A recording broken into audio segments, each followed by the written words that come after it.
Good morning student and good morning viewers. இன்னைக்கு இந்த கிளாஸ்ல நம்ம today we are going to discuss about the another electronic spectroscopy like AFM அதாவது atomic force microscope பத்தி பார்க்க போறோம். இந்த atomic microscope ஓட advantages, working and instrumentation அதோட principle என்ன அப்படின்றத பார்க்குறோம். அதுக்கு முன்னாடி பார்த்தோம் அப்படின்னாக்கா அந்த அட்டாமிக் ஃபோர்ஸ் மைக்ரோஸ்கோப்பில் நார்மலாக பார்த்தீங்கன்னா நம்ம ஏற்கனவே ஸ்கேனிங் எலக்ட்ரான் மைக்ரோஸ்கோப் பார்த்துருக்கோம், டிரான்ஸ்மிஷன் எலக்ட்ரான் மைக்ரோஸ்கோப் பார்த்துருக்கோம், அப்புறம் ஸ்கேனிங் டனலிங் மைக்ரோஸ்கோப் பார்த்துருக்கோம். இப்போ இது ஸ்கேனிங் டனலிங் மைக்ரோஸ்கோப் பார்க்கறதுக்கு முன்னாடியே நம்ம வந்து ஏஎஃப்எம்மை பார்த்துடணும். ஏன் அப்படின்னாக்கா ஏஎஃப்எம்மில் இருக்கக்கூடிய ஏஎஃப்எம்மால் கண்டுபிடிக்க முடியாததான் வந்து நம்ம ஸ்கேனிங் டனலிங் மைக்ரோஸ்கோப்பில் வந்து நம்ம டிடெக்ட் பண்ணுவோம். என்ன அப்படி கண்டுபிடிக்க முடியாது ஏஎஃப்எம்மில் ஸ்கேனிங் டனலிங் வந்து என்ன ஒரு அட்வான்டேஜ் அப்படின்னு படி பார்த்துருக்கோம். அதில் வந்து பொட்டென்ஷியல் பெரிய, அதாவது எலக்ட்ரான் டனலிங் கரண்ட்டை ப்ரொடியூஸ் பண்ணி அந்த எலக்ட்ரான்ஸ் வந்து எப்படி போய் உட்காருது ஆட்டம்ஸில், இண்டிவிஜுவல் ஆட்டத்தை கேரி பண்ணி அதோட 3D இமேஜை தரது தான் வந்து உங்களுக்கு ஸ்கேனிங் டனலிங் பார்த்தோம். இதில் பார்த்தோம் அப்படின்னா ஒரு ஃபோர்ஸ் வரும். இந்த சாம்பிளுக்கும் அந்த நம்ம ப்ராப் அப்ளை பண்ணக்கூடிய அந்த ப்ராபுக்கு நடுவில் ஒரு ஃபோர்ஸ், என்ன கைண்ட் ஆஃப் ஃபோர்ஸ், எலக்ட்ரோஸ்டாட்டிக் ஃபோர்ஸா, மெக்கானிக்கல் ஃபோர்ஸ் இருக்கா, வாண்டர்வால்ஸ் ஃபோர்ஸ் இருக்கா அப்படின்றத டிடெக்ட் பண்ணுறதுக்கு தான் நம்ம வந்து இந்த அட்டாமிக் ஃபோர்ஸ் மைக்ரோஸ்கோப்பியை ஸ்டடி பண்ணுவோம். வாங்க வீடியோக்குள்ளே போகலாம். டைட்டில் இன்னைக்கு கிளாஸில் அட்டாமிக் ஃபோர்ஸ் மைக்ரோஸ்கோப். இதிலே பார்த்தீங்கன்னா ஆன்சர் இருக்குது இல்லைங்களா? Atomic force microscope. இதை நம்ம வந்து என்ன சொல்லுவோம் அப்படின்னா ஏஎஃப்எம் அப்படின்னு சொல்லி சொல்லுவோம் இல்லைங்களா? இதில் ஏஎஃப்எம் அப்படின்னு சொல்லி சொல்லுவோம். இதில் வந்து கீ பாயிண்ட்ஸ் என்னென்ன அப்படின்றத ஃபர்ஸ்ட் பார்த்துட்டு அதுக்கப்புறம் இன்ஸ்ட்ருமெண்டேஷன் உள்ள போவோம். கீ பாயிண்ட்ஸ் அதே தான். It offers the high resolution,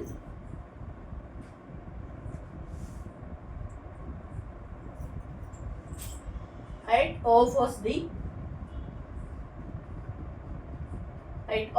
the high resolution image. high resolution image வந்து provide பண்ணோம். high resolution image வந்து provide பண்ணோம். ரெண்டாவது பார்த்தோம் அப்படின்னா இது நான் கண்டக்டிவ் மெட்டீரியல்ஸையும் இதில் வந்து நம்ம என்ன பண்ணலாம் அப்படின்னா நான் கண்டக்டிவ் மெட்டீரியல்ஸையும் நம்ம வந்து ஸ்டடி பண்ணலாம். நான் கண்டக்டிவ் மெட்டீரியல்ஸ் வந்து ஸ்டடி பண்ணலாம். ஃபார் எக்ஸாம்பிள் புரோட்டீன் கூட நம்ம சொல்லலாம், புரோட்டீன்ஸை ஸ்டடி பண்ணலாம். அடுத்தது ஒரு முக்கியமான பாயிண்ட் பார்த்தீங்கன்னா இது வந்து 3 கைண்ட் ஆஃப் மோட்ஸில் வந்து நம்ம ஸ்டடி பண்ணலாம். இதில் வந்து பார்த்தீங்க அப்படின்னா 3 kinds of mode வந்து இருக்கும். depends upon the resolution பொறுத்து.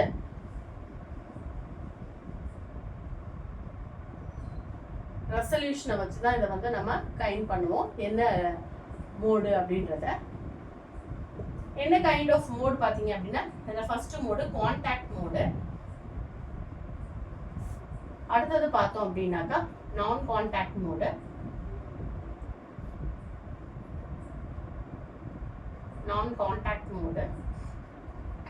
நெக்ஸ்ட் ஒன் பாத்தீங்க அப்படின்னா tapping mode. Next one tapping mode. இந்த டாப்பிங் மோட்லயே 2 கைண்ட் இருக்கும். என்னன்னா டாப்பிங் மோடு வந்து ஒன்று ஏர், இன்னொன்று டாப்பிங் மோடு வந்து பாத்தீங்க அப்படின்னாக்கா ஃப்ளூயிட். ஃப்ளூயிட்ஸ். ஓகே, இதான் இதில் இருக்கக்கூடிய கீ பாயிண்ட்ஸ், முக்கியமான பாயிண்ட்ஸ். இதுவுமே வந்து இமேஜ் வந்து high resolution image, 3D image தான் அதையும் நம்ம சொல்லுவோம். இதில் வந்து பார்த்தீங்க அப்படின்னா முக்கியமான பாயிண்ட்ஸ். நெக்ஸ்ட் பார்த்தோம் அப்படின்னா இதோட பிரின்சிபல் என்ன அப்படின்றத நம்ம பார்க்க போகிறோம்.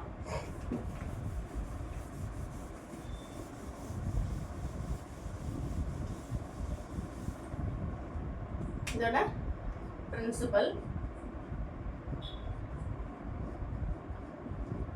பார்த்தோம் அப்படின்னாக்கா இதில் வந்து ஒரு ஃபோர்ஸ், அதாவது சாம்பிளுக்கும் ப்ராபுக்கும் நடுவில், சாம்பிள் அண்ட் ப்ராப் அப்ளை பண்ணுறோம் இல்லையா, ப்ராப் இதுக்கு இன் பிட்வீன் பார்த்தோம் அப்படின்னாக்கா ரெண்டுத்துக்கும் இருக்கக்கூடிய இன் பிட்வீன் நடுவில் இருக்கக்கூடிய ஃபோர்ஸ் டிடெக்ட் பண்ணுறதுக்கு ஃபோர்ஸை வந்து நம்ம கால்குலேட் பண்ணலாம் அப்படின்னு சொல்லி சொல்கிறாங்க. இதில் வந்து என்னென்ன ஃபோர்ஸ் அப்படின்னு சொல்லி பார்த்தோம் அப்படின்னாக்கா நிறைய ஃபோர்ஸஸ் வந்து ஸ்கேன் பண்ணலாம். டோப்போகிராஃபி ஃபோர்ஸஸ் மட்டும் இல்லாமல் இதில் வந்து பார்த்தீங்க அப்படின்னாக்கா நார்மலாக பார்த்தீங்கன்னா மெக்கானிக்கல் எனர்ஜி ஃபோர்ஸஸ்,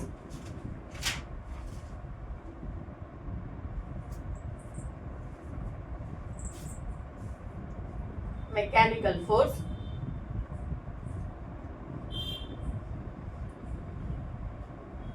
அதாவது சாம்பிளுக்கும் ப்ராபுக்கும் நடுவில் இருக்கக்கூடிய மெக்கானிக்கல் ஃபோர்ஸ், வேண்டர்வால்ஸ் ஃபோர்ஸ், அடுத்தது கேபிலரி ஃபோர்ஸ்,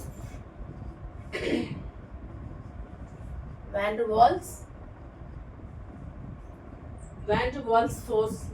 ஃபோர்ஸ் தான் மார்னிங் வேண்டர்வால்ஸ் ஃபோர்ஸ். அடுத்தது பார்த்தீங்க அப்படின்னு சொன்னாக்கா நெக்ஸ்ட் கேபிலரி ஃபோர்ஸ்,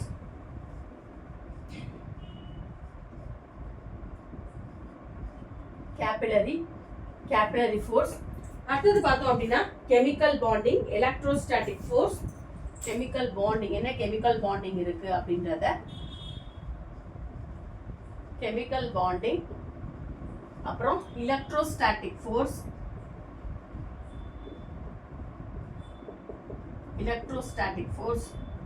அப்புறம் பார்த்தீங்க அப்படின்னா இது வந்து மேக்னெட்டிக் ஃபோர்ஸையும் சொல்லுது அப்படின்னு சொல்லி சொல்றாங்க.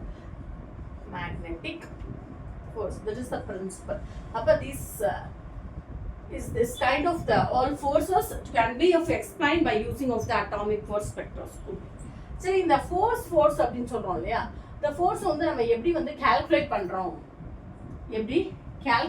ஏதாவது ரூலை ஃபாலோ பண்றோம் அப்படின்னாக்கா we are going to அதாவது அக்கார்டிங் டு தி ஹூக்ஸ் லா அப்படின்னு சொல்லுவோம். அக்கார்டிங் டு தி ஹூக்ஸ் லா படி பார்த்தோம் அப்படின்னாக்கா நம்ம அப்படிதான் வந்து நம்ம வந்து எப்படி கால்குலேட் பண்றோம் ஃபோர்ஸஸ் அப்படின்றத பார்க்க போறோம்.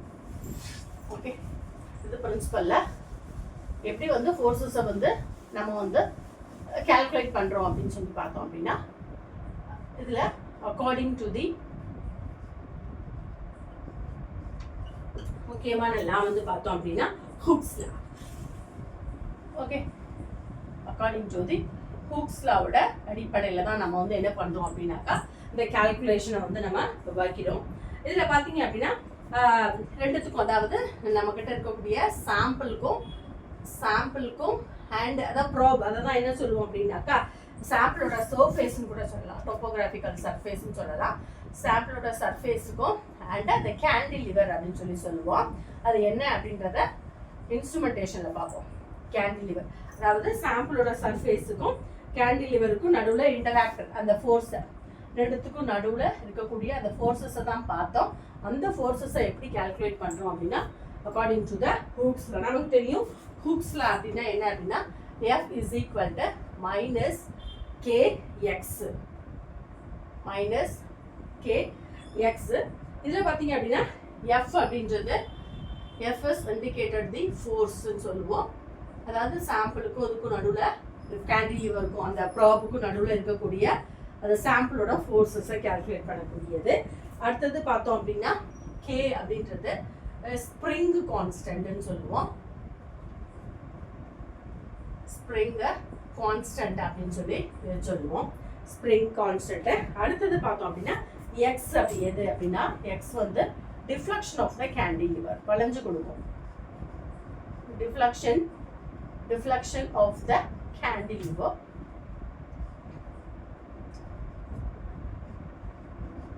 Deflection of the cantilever. Okay, this is the இதான் வந்து நமக்கு principle. ஓகே, இதான் வந்து principle. அடுத்தது பார்க்க போறது என்ன அப்படின்னாக்கா இன்ஸ்ட்ருமெண்டேஷன்.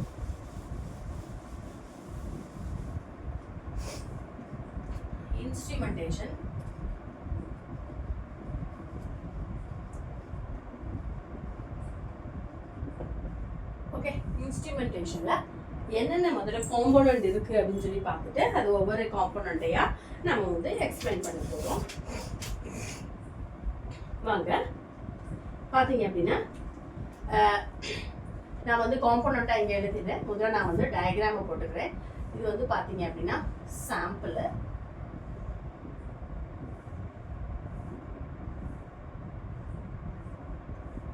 ஓகே, சாம்பிள் எப்போதுமே வந்து பார்த்தீங்க அப்படின்னாக்கா அது வந்து ஸ்மூத் சர்ஃபேஸாலாம் இருக்காது. ஒரு எப்போதுமே இதான் வந்து சாம்பிள். இது வந்து ரெட் கலர் இண்டிகேட்டர் வந்து சாம்பிள். இது வந்து பார்த்தீங்க அப்படின்னா சாம்பிளோட சர்ஃபேஸ். ஓகே, இது பார்த்தீங்க கீழே பார்த்தீங்க அப்படின்னா நம்ம வந்து இதை வந்து எதை நம்ம கனெக்ட் பண்ணியிருக்கோம் அப்படின்னா பீசோ எலக்ட்ரிக் ஸ்கேனர்.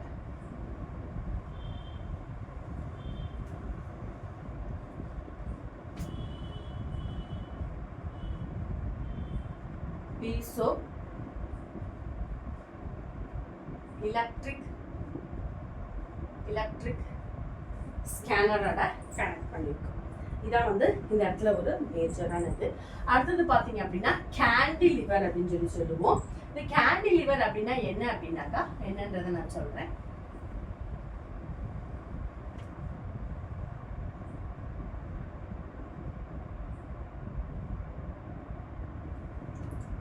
கேண்டிலிவர்ல ஒரு ப்ராப் இருக்கும். அதை வந்து we are going to indicate இந்த மாதிரி ஒரு ரெட் கலர்ல போட்டிருக்கேன். ஒரு முக்கோணம் மாதிரி போட்டிருக்கேன் இல்லையா? which otherwise we are going to write this.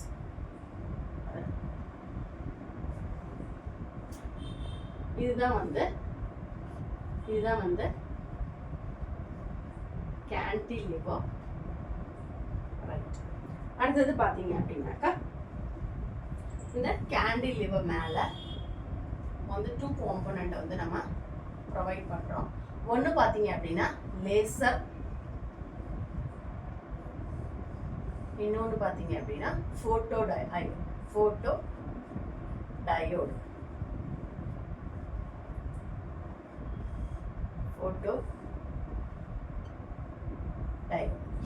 இல்லைங்களா? இந்த இடத்துல ஒரு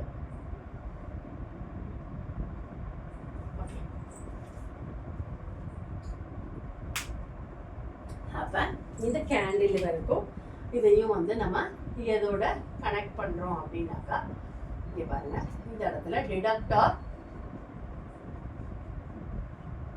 அண்ட் ஃபீட்பேக் சர்க்கியூட்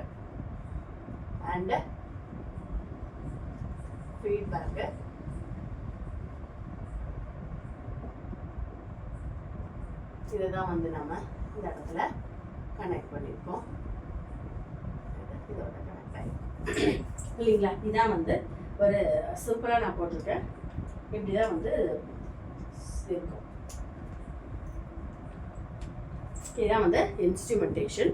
இதில் வந்து ஒவ்வொரு காம்போனன்ட்ஸ் இருக்குன்னு சொல்லியிருக்கோம். அந்த ஒவ்வொரு காம்போனன்ட்ஸோட ஒர்க் என்ன அப்படின்றத நம்ம பார்க்கலாம். ஃபர்ஸ்ட் பார்த்தீங்க அப்படின்னா சாம்பிள். இது வந்து கேண்டிலிவர் அப்படின்னா என்னன்னா, நம்ம எல்லாருமே வந்து தையல் மிஷின் தெரியும். தையல் மிஷின் பார்த்தீங்க அப்படின்னா நம்ம ஸ்டிச் போடும்போது பார்த்தீங்கன்னா காலால் மிதிக்கலாம், இல்லை மோட்ரு போட்டும் பண்ணுவாங்க சில பேர். அப்போ வந்து பார்த்தீங்க அப்படின்னா நம்ம இப்படி கரெக்டாக அந்த சாம்பிள் அந்த தையல் விழுகணும் அப்படின்னா நம்ம இப்படி பிடிச்சிட்டே போகும். அது முன்னாடியும் அந்த இது போகும், பல்ஸ் மாதிரி இருக்கும், அது முன்னாடியும் போகும். ஸ்டாப் பண்ணிட்டு பின்னாடி தையல் போடணும் அப்படின்னா நம்ம பின்னாடி இழுத்தோம்னா அது பின்னாடி வரும். அந்த மாதிரி தான் இதை வந்து வச்சுருக்காங்க. அந்த கேண்டிலிவர் அப்படின்றது ஃப்ரண்ட் அண்ட் பேக்குக்கு வந்து சாம்பிளோட சர்ஃபேஸை வந்து ஸ்கேன் பண்ணும் இல்லையா? சரி, இப்போ நம்ம என்ன பண்ண போகிறோம் அப்படின்னாக்கா இதில் பார்த்தீங்கன்னா இது வந்து ஃப்ளெக்சிபிள் இருக்கக்கூடிய காம்போனன்ட் என்னென்ன அப்படின்றத நம்ம ஒவ்வொன்றையா நம்ம இப்போ பார்க்க போகிறோம். ஃபர்ஸ்ட் பார்த்தோம் அப்படின்னா காம்போனன்ட்ஸ். என்னென்ன காம்போனன்ட் இருக்குது, என்னென்ன இதில் காம்போனன்ட் இருக்குது.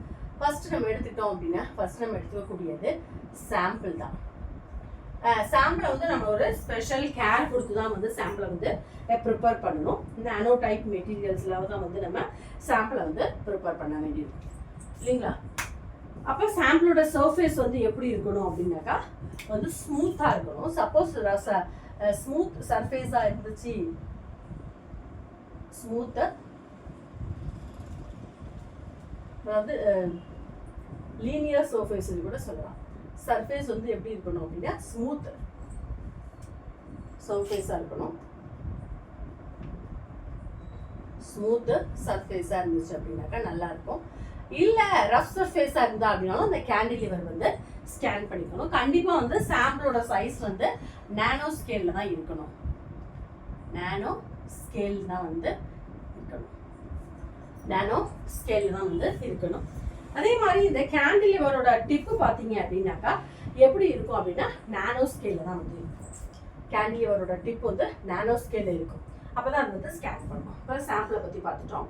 அடுத்தது வந்து பீசோ எலக்ட்ரிக் ஸ்கேனர் அப்படின்னா என்னன்னா, இந்த பீசோ எலக்ட்ரிக் ஸ்கேனரோட ஒர்க் என்ன அப்படின்னாக்கா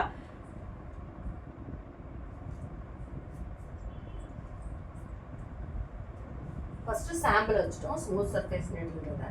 அடுத்தது பார்த்தோம் அப்படின்னா ஒன்றுனா பார்ப்போம். அடுத்தது கீழே இருக்கக்கூடிய piezo electric scanner. Piezo electric scanner. இந்த பீசோ எலக்ட்ரிக் ஸ்கேனரோட ஒர்க் என்ன அப்படின்னாக்கா அதாவது அந்த டிப்புக்கும் அந்த ஜென்டில் டச் பண்ணுது இல்லையா, அதுக்கும் நடுவில் இருக்கக்கூடிய அந்த மோஷனை வந்து, அதாவது இதான் வந்து கேண்டிலிவரோட டிப். கேண்டிலிவரோட டிப் வந்து என்ன பண்ணும் அப்படின்னா அந்த சர்ஃபேஸ், அதாவது சாம்பிளோட சர்ஃபேஸை அழகாக ஸ்கேன் பண்ணிக்கிட்டே போகும். இந்த கேண்டிலிவரோட அடுத்தது கேண்டிலிவரை பற்றி பார்ப்போம். அதுக்காக நம்ம என்ன சொல்லலாம் அப்படின்னா surface topography by scanning the tip. சர்ஃபேஸோட டோப்போகிராஃபியை சர்ஃபேஸ்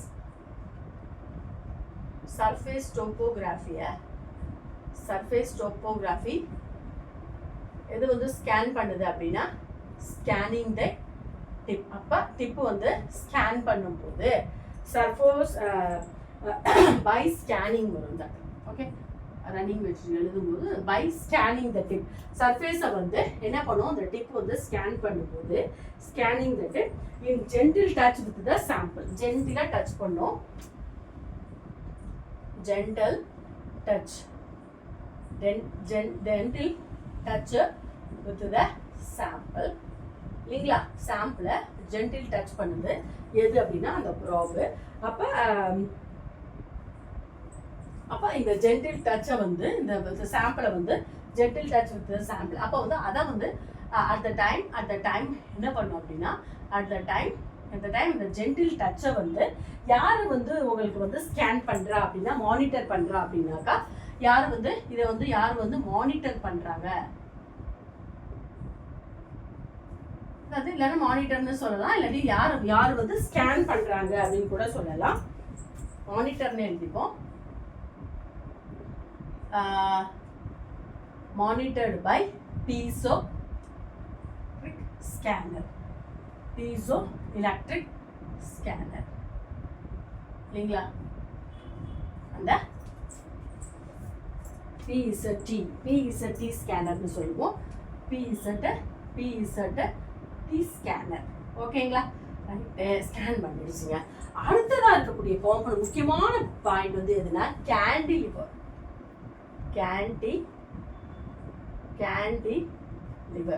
இது வந்து பார்த்தீங்க அப்படின்னா ஒரு ஃப்ளெக்சிபிளாக இருக்கக்கூடியது. என்ன அப்படின்னாக்கா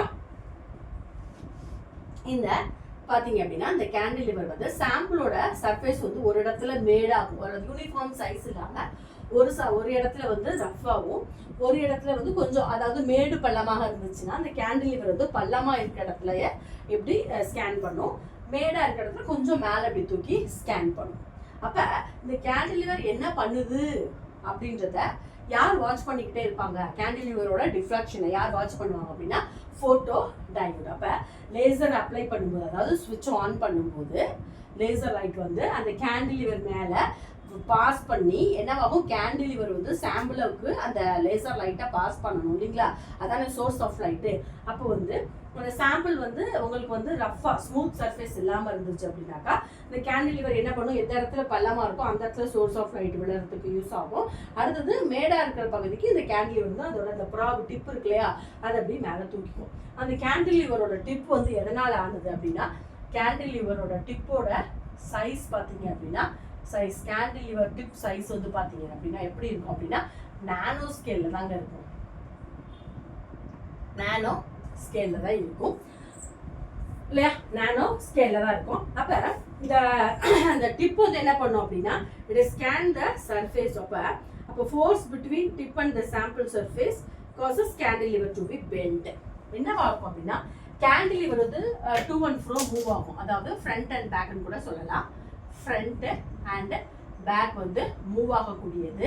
ஃப்ரண்ட் அண்ட் பேக் வந்து மூவ் ஆகக்கூடியது வந்து ஒரு ஃப்ளெக்சிபிளாக இருக்கக்கூடியதுங்க. ஃப்ளெக்சிபிள் கேண்டிலிவர் ஃப்ளெக்சிபிளாக இருக்கும். டூ அண்ட் ஃப்ரோ மூவ் ஆகும். அப்புறம் ஃப்ளெக்சிபிளாக இருக்கும். இதோட ஒர்க் என்ன அப்படின்னாக்கா பார்த்தீங்க அப்படின்னா அந்த கேண்டிலிவரோட டிப் வந்து என்ன பண்ணுவோம், டிப் ஸ்கேன் த சாம்பிள். இந்த டிப் வந்து என்ன பண்ணும் அப்படின்னா அதோட முக்கியமான ஒர்க்கு டிப் வந்து ஸ்கேன் தி சாம்பிளோட சர்ஃபேஸை, சாம்பிளோட சர்ஃபேஸை ஸ்கேன் பண்ணும்போது அப்போ என்னவா இருக்கும் என்னன்னா டிப் வந்து ஸ்கேன் த சாம்பிள் சர்ஃபேஸ். அப்போ வந்து என்ன நடக்கும்னா அந்த டிப்புக்கும் டிப் அண்ட் சாம்பிள் சர்ஃபேஸ், சாம்பிளோட சர்ஃபேஸுக்கும் நடுவில் ஒரு ஃபோர்ஸ் வரும் இல்லையா. ஒரு இன் பிட்வீன் வந்து பார்த்தீங்க அப்படின்னா ஒரு ஃபோர்ஸ் வந்து டெவலப் ஆகும் இல்லைங்களா. கேண்டிலிவர் வந்து சாம்பிளை ஸ்கேன் பண்ணும்போது அந்த கேண்டிலிவரோட டிப்புக்கும் சாம்பிளோட சர்ஃபேஸ்க்கும் நடுவில் ஒரு ஃபோர்ஸ் ஏற்படும். அப்போ என்னவாகும் அப்படின்னா அப்போ ஃபோர்ஸ் ஏற்படும் போது என்னவாகும்னா அந்த டைம் வந்து என்ன வரும், கேண்டிலிவர் வந்து என்ன பண்ணி கொடுக்கும் அப்படின்னா கேண்டிலிவர் வந்து பெண்ட் பண்ணி தரும் அப்படின்றாங்க. கேண்டிலிவர் வந்து பெண்ட் ஆகும். ஏன் பெண்ட் ஆகும் அப்படின்னா இந்த இடத்துல ஃபோர்ஸ் இருக்கு அப்படின்றத கால்குலேட் பண்ணுறதுக்காக, ஹூப்ஸ்ல வச்சு கால்குலேட் பண்ணுறதுக்காக. ஏன் பெண்ட் ஆகுதுன்னா ஸ்மூத் சர்ஃபேஸ் இல்லாமல் ரஃப் சர்ஃபேஸ், அதாவது யூனிஃபார்ம் சர்ஃபேஸ் இல்லாமல் மேடு பள்ளமாக இருந்துச்சு அப்படின்னாக்கா வேற வழி இல்லாமல் இந்த இடத்துல மேடாக கேண்டிலிவர் இப்படி தூக்குக்கும், பள்ளமாக இருந்துச்சுன்னா கொஞ்சம் உள்ளே போய் தான் டிப் வந்து அந்த சாம்பிளோட சர்ஃபேஸை ஸ்கேன் பண்ணும். அதனால தான் இது ஃப்ளெக்சிபிள் கேண்டிலிவர்னு சொல்கிறோம். ஃப்ரண்ட் அண்ட் பேக் மூவ் ஆஃப்னு சொல்கிறோம். ரெண்டுத்துக்கு நடுவில் சர்ஃபேஸ் நடக்கும்போது என்னவாகும், ஆட்டோமேட்டிக்காக கேண்டிலிவர் வந்து என்னவாயிடும், பெண்ட் ஆகிடும் அப்படின்னு சொல்கிறாங்க. சரி, இதெல்லாம் நடக்கிறத வந்து யார் வந்து ஸ்கேன் பண்ணுறா அப்படின்னா ஃபோட்டோ டயோடு. அப்போ ஃபோட்டோ டயோடு டிடெக்டர் இல்லைங்களா. ஃபோட்டோ டயோடு டிடெக்டர் இதோட ரெண்டுத்தோட ஒர்க் என்ன அப்படின்னு சொல்லி பார்த்தோம் அப்படின்னாக்கா என்ன பண்ணோம் அப்படின்னாக்கா ஃபோட்டோ டயோடு வந்து என்ன பண்ணோம், டிடெக்ட் தி அடுத்த காம்பனண்ட் என்ன இருக்குது நம்மக்கிட்ட, ஃபோட்டோ டயோடு. இந்த ஃபோட்டோ டயோடு வந்து என்ன பண்ணும் அப்படின்னா எதை டிடெக்ட் பண்ணுது, detect the deflection of a laser beam, deflection of a laser beam, deflection of a laser beam reflected of the back of the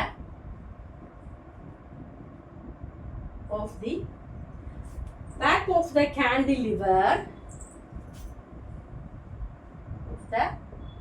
cantilever, back of the cantilever என்னன்னா on to a two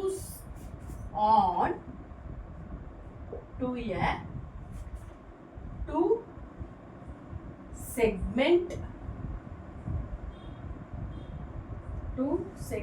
photodiode. ஒன்றும் குழப்பிக்க வேண்டிய விஷயம் எதுவுமே இல்லை.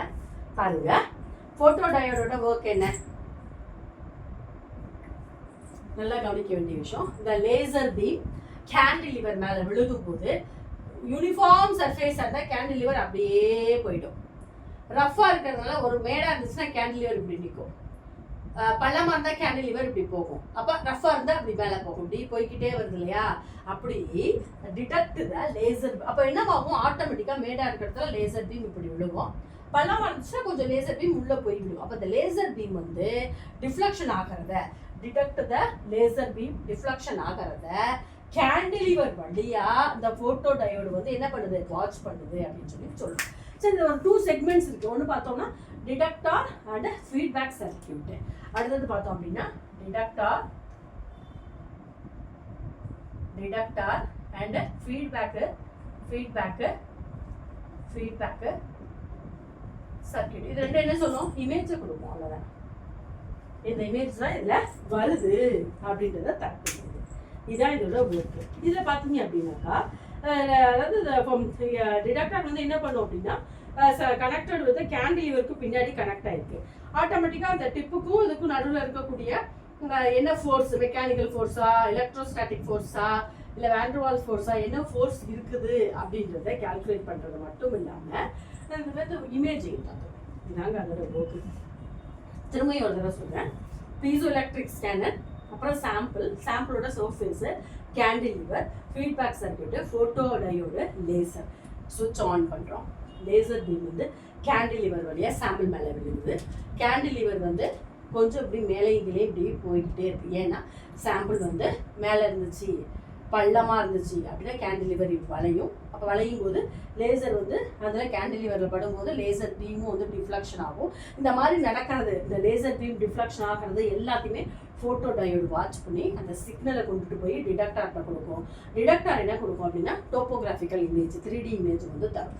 இதுதான் இதில் நடக்கக்கூடிய instrumentation and working. இதில் இது மட்டும் இல்லைங்க, இதில் ஒரு முக்கியமான 3 கைண்டு வந்து நம்ம பார்த்தோம். என்ன பார்த்தோம் அப்படின்னா AFO measured the 3 modes. என்னென்ன மோடில் அப்படின்றத பார்க்க போகிறோம். 3 கைண்ட் ஆஃப் மோடு பார்த்தோம். ரொம்ப முக்கியமான மோடு ஒன்று காண்டாக்ட் மோட், அடுத்தது பார்த்தீங்கன்னா நான் காண்டாக்ட் மோடு, அடுத்தது பார்த்தீங்க அப்படின்னாக்கா டாப்பிங் மோடு அப்படின்னு சொல்லுவோம். AFM வந்து AFM measure 3 kinds of mode. Modes 3 kind of modes. ஒன்று பார்த்தீங்க அப்படின்னா காண்டாக்ட் மோடு, தனித்தனியாக எழுதிப்போம். ஒன்று காண்டாக்ட் மோடு, இன்னொன்று நான் காண்டாக்ட் மோடு,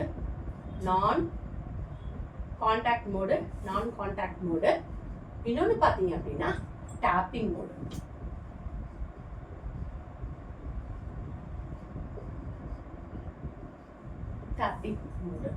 ஓகே. இதில் வந்து பார்த்தீங்க அப்படின்னா காண்டாக்ட் மோடு அப்படின்னா என்ன அப்படின்னா அந்த டிப்புக்கும் இதுக்கும் நடுவில் இருக்கக்கூடியது வந்து பார்த்தீங்க அப்படின்னா இதில் வந்து ஸ்கேனிங், அதாவது அந்த டிப், அதாவது கேண்டிலிவர் டிப்பும் அண்டு சாம்பிள் சர்ஃபேஸுக்கும் நடுவில் இருக்கக்கூடிய அந்த இன்டராக்ஷன் ஃபோர்ஸ் வந்து அந்த இன்டராக்ஷன்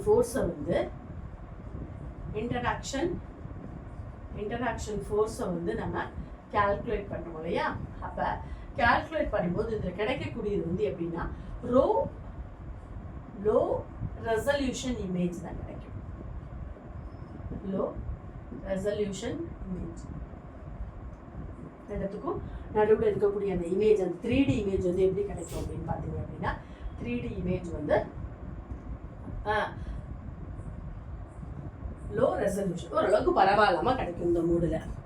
இது வந்து contact mode, very low resolution. Okay. அடுத்தது பார்த்தீங்க அப்படின்னாக்கா இதில் பார்த்தீங்கன்னா இதுலேயும் அதே தான், அந்த டாப் சாம்பிளுக்கு இதுக்கும் நடுவில் இருக்கக்கூடிய அந்த 3D இமேஜ் வந்து இமேஜில் இருக்கக்கூடிய அந்த ரெசல்யூஷன் வந்து எப்படி கிடைக்கும் அப்படின்னு சொல்லி பார்த்தோம் அப்படின்னு சொன்னாக்கா it is appreciable, can be obtained. And இது வந்து இதில் இருக்கக்கூடிய ரெசல்யூஷன் வந்து எப்படி இருக்கும் அப்படின்னா இது வந்து இந்த ரெசல்யூஷன் நம்ம எப்படி கால்குலேட் பண்ணலாம் அப்படின்னா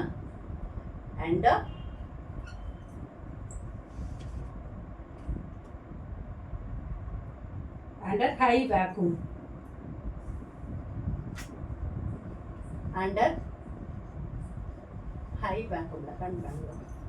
அப்போ இதில் ரெசல்யூஷன் இமேஜ் எப்படி இருக்கும் அப்படின்னு சொல்லி பார்த்தோம்னா இதில் வந்து பரவாயில்ல, ஓகே, ரெசல்யூஷன் இமேஜ் இதுலேயுமே வந்து கொஞ்சம் லோவாக தான் இருக்கும். லோ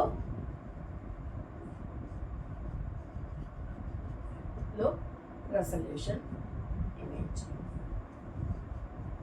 இன்டர்மீடியட் கூட சொல்லலாம். இதில் முக்கியமான ஒரு பாயிண்ட் வந்து பார்த்தீங்கன்னா பயாலஜிக்கல் ஸ்டடீஸை பண்ணலாம். பயாலஜிக்கல் ஸ்டடீஸை வந்து இந்த இமேஜில் பண்ணலாம். இந்த இமேஜ் இந்த இதில் விட இந்த இமேஜில் நல்லா பண்ணலாம். சரி, டாப்பிங் மோடு சொல்லி பார்த்தோம் அப்படின்னா இதுக்கு நடுவில் இருக்கக்கூடிய அந்த மோடு பார்த்தீங்கன்னா இந்த ரேஞ்சு வந்து இது வந்து பார்த்தீங்க அப்படின்னா இது வந்து பார்த்தீங்க எப்படி சொல்லலாம், இந்த இமேஜ் இந்த 3D இமேஜ் வந்து எப்படி கிடைக்கும் அப்படின்னா ஒரு ஹை ரெசல்யூஷன் இமேஜாக கிடைக்குது. High resolution image, high resolution image. அடுத்தது முக்கியமான பாயிண்ட் பார்த்தீங்க அப்படின்னா இந்த இமேஜில் பார்த்தீங்கன்னா அதாவது amplitude to oscillating the range. நம்ம என்ன பண்ணலாம் அப்படின்னா இந்த ரேஞ்சு வந்து 20 நானோமீட்டர்லேருந்து இதில் வந்து 20 நானோமீட்டர்லேருந்து 100 நானோமீட்டர் வரைக்கும் நம்ம என்ன பண்ணலாம், அட்ஜஸ்ட் பண்ணி பார்க்கலாம். அடுத்தது பார்த்தீங்கன்னா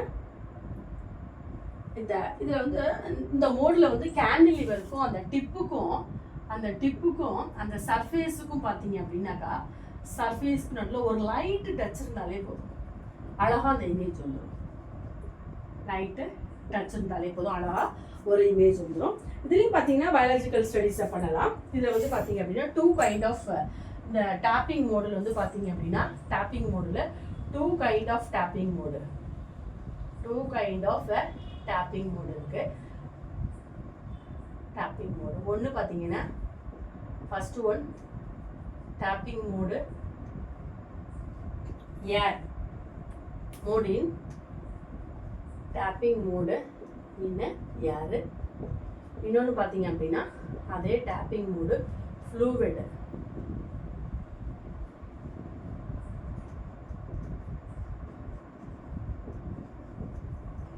மோட் இன் ஃப்ளூவிட் இது வந்து biological studies.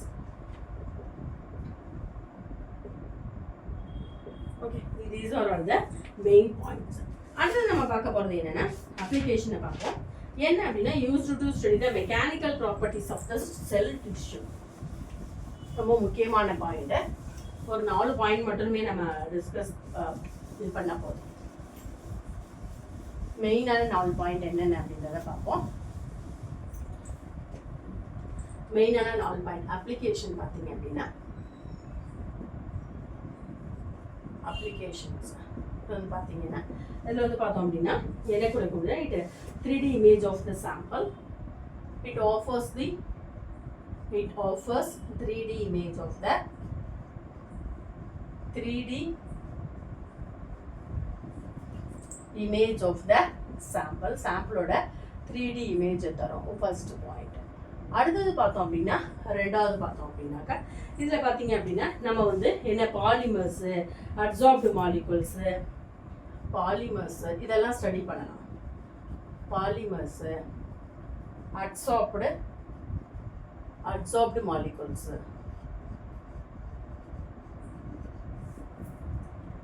Molecules thin film fibres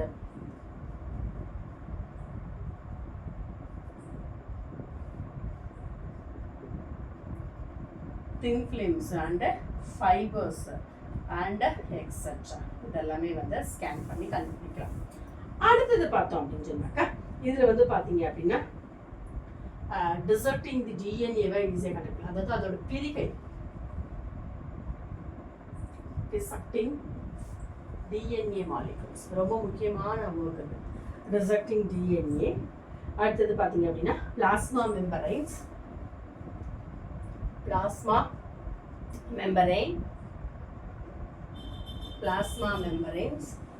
and cells எல்லாமே வந்து செல்ஸை பற்றி நம்ம வந்து இதில் ஸ்டடி பண்ணலாம். அடுத்தது பார்த்தோம் அப்படின்னா வந்து used to study the mechanical properties of the cell tissue. Study the mechanical property. Study the mechanical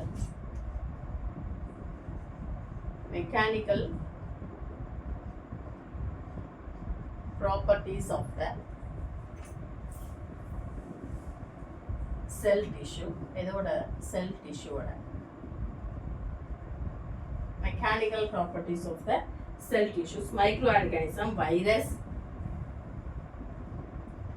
microorganism, virus. அடுத்தது பார்த்தீங்க அப்படின்னாக்கா பயோமாலிகுல்ஸ், நானோமெட்டீரியல்ஸ். அந்த நானோமெட்டீரியல்ஸில் எல்லாமே ஓமோட ஹெட்டுகளாம். அடுத்தது முக்கியமானது mechanical force, optical, thermal properties. ஒரு நானோவோட மெக்கானிக்கல், நானோ பார்ட்டிகல்ஸோட மெக்கானிக்கல், அப்புறம் அதோட ஆப்டிக்கல், அது மட்டும் கிடையாது, அப்புறம் நிறைய optical and thermal properties. Thermal properties. These are the applications of the important applications of the